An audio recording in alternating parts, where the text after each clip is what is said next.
The Liberals are fighting to hold on to the downtown riding of Toronto-St. Paul's. The seat, which has remained staunchly Liberal for more than 3 decades, is up for grabs in a by-election today, but the pressure is on for the deeply unpopular Liberals to avoid an embarrassment tonight in Fortress Toronto. Liberal strategist Andrew Perez joins us live now with more on the Liberal take. Andrew, thank you so much for being here this morning. Thanks for having me. Okay, is this a referendum on Trudeau, or should we ignore the meteor heading to Earth?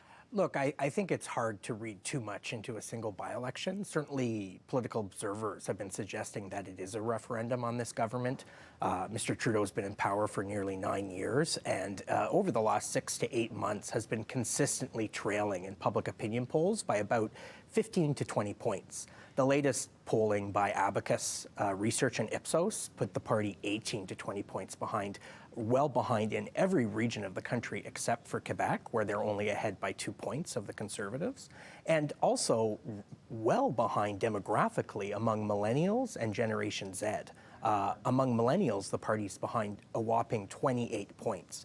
So this by-election certainly comes at a critical time for the party. I do think the party will hold on by a slim margin.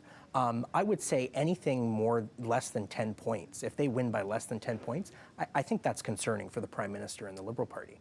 Yeah, the number I'm looking at is 8%, because if you think back to 2011, that was when Stephen Harper had his majority, but Caryn Bennett, the longtime MP in Toronto-St. Paul's, she gained that riding, but with 8% of the vote. The last 3 elections, she had it by more than 20 percentage points. So I'm thinking 8% might be anything above or below is the threshold here that and might lead to a reckoning within the party. Do you agree? Yes, I mean, and that's a great point. Folks will remember 2011 was the election where the Liberals were trounced and had 34 seats. Only 11 seats in Ontario the party held, and Toronto-St. Paul's was one of those 11 seats in Ontario. So it really is a very safe Liberal seat.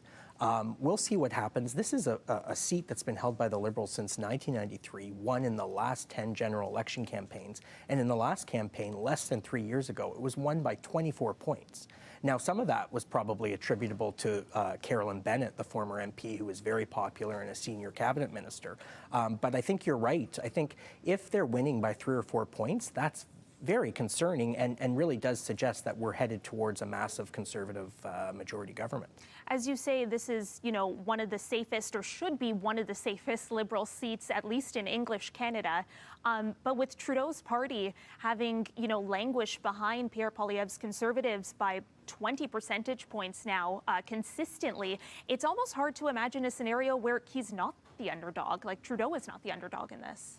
Yeah, well, we'll see what, I mean, look, there'll probably be a federal election in the fall of 2025, so we probably still have well over a year for the Prime Minister to try to close this major polling gap. But we'll see. I think if the riding is lost this evening, the knives will be out for the Prime Minister. I think you will see senior people within the party, perhaps members of the Liberal caucus, calling on him to resign. They may do it a bit more diplomatically than they did with former Prime Minister Chrétien, but I think people will begin to come out of the woodwork. I think a new leader could provide the party with a bump. It's going to be very hard, as you say, to close that 20-point gap. But it seems that Canadians aren't listening to Mr. Trudeau anymore. They've decided that they want change. They're looking for an alternative. They may not be thrilled with Pierre Poilievre and the Conservative Party, but they know that they're finished with this Prime Minister. So this by-election result, depending how it goes, really may open the door for a real, genuine conversation about party renewal and maybe a new party leader in the near future. Just really quickly here, on the one hand, a win is a win is a win. So, if they take it, they win it, all good. If it's a single-digit victory, though, are you on, resignation watch at that point, too? I mean, yeah, a win is a win. So from a media headlines point of view, if the party holds the seat this evening, that will be good news, even if it's by 1 or 2 points. I'm not sure how many people in the public will drill down to look at the margin.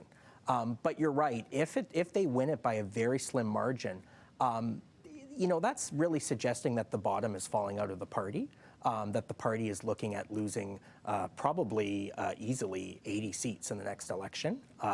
perhaps even the official opposition, they may not be able to even hold that. I've seen a poll recently that had the Bloc Québécois second in seat count, just in terms of how the vote breakdown. So we'll see what happens, but I think, look, I can't think of a by-election in modern times that has received so much media coverage and so much scrutiny.